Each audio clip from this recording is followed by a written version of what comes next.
Toy ট্রেনের ধাক্কায় মৃত্যু এক স্কুল ছাত্রীর, আহত আরও এক কিশোরী। ঘটনায় তীব্র চাঞ্চল্য ছড়িয়েছে দার্জিলিংয়ে। ঘটনার পর বিক্ষুব্ধ জনতা কার্শিয়াং রেল স্টেশনে বিক্ষোভ দেখাতে শুরু করে। ওই ঘটনায় দার্জিলিং হিমালয়ান রেলের ভূমিকা নিয়ে প্রশ্ন তোলেন স্থানীয়রা। পুলিশ সূত্রে জানা গিয়েছে, মৃত ওই স্কুল ছাত্রীর নাম রোশনি রায়, বয়স 15, কার্শিয়াংয়ের মাকাইবাড়ি এলাকার বাসিন্দা। বেসরকারি স্কুলের 9ম শ্রেণীর ছাত্রী ছিল রোশনি। ঘটনায় আহত হয়েছে তার দিদি প্রতীক্ষা রায়।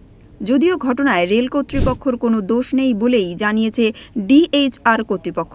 बच्ची वो क्रॉस कर रही थी, ठीक है, उसी टाइम ट्रेन आया और जो बाकी लोगों ने देखा वही बता रहे हैं कि रेगुलर बेसिस में जो ट्रेन चलता था, जो स्पीड होता है ना, वो स्पीड से ज्यादा था ट्रेन का स्पीड। कल जो ट्रेन आया उस टाइम जो एक्सीडेंट का टाइम था, उस टाइम ट्रेन का स्पीड ज्यादा था। और दूसरी बात ये जो मतलब उस टाइम जब एक्सीडेंट हुआ उस टाइम सायरन भी नहीं बजा, ऐसा मतलब सब लोग बोल रहे हैं।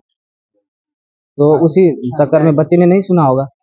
देखिए एक्चुअली क्या होता है ना, बहुत सारे सवाल हैं रेलवे के ऊपर, ठीक है।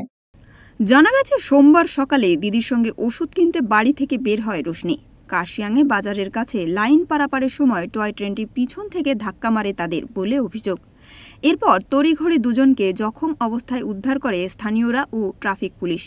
প্রথমে কার্শিয়াং সদর হাসপাতালে নিয়ে যাওয়া হয়। এরপর সেখান থেকে প্রাথমিক চিকিৎসার পর দিদি প্রতীক্ষাকে ছেড়ে দেওয়া হয়। কিন্তু রোশনি আশঙ্কাজনক অবস্থায় উত্তরবঙ্গ মেডিকেল কলেজ ও হাসপাতালে স্থানান্তরিত করা হয়। হাসপাতাল থেকে মেয়েটির পরিবার শিলিগুড়ির একটি নার্সিংহোমে স্থানান্তরিত করে তাকে, কিন্তু সেখানে ভোর রাতে মৃত্যু হয় রোশনির। শিলিগুড়ি থেকে অরূপ পোদ্দারের রিপোর্ট, ওঙ্কার বাংলা।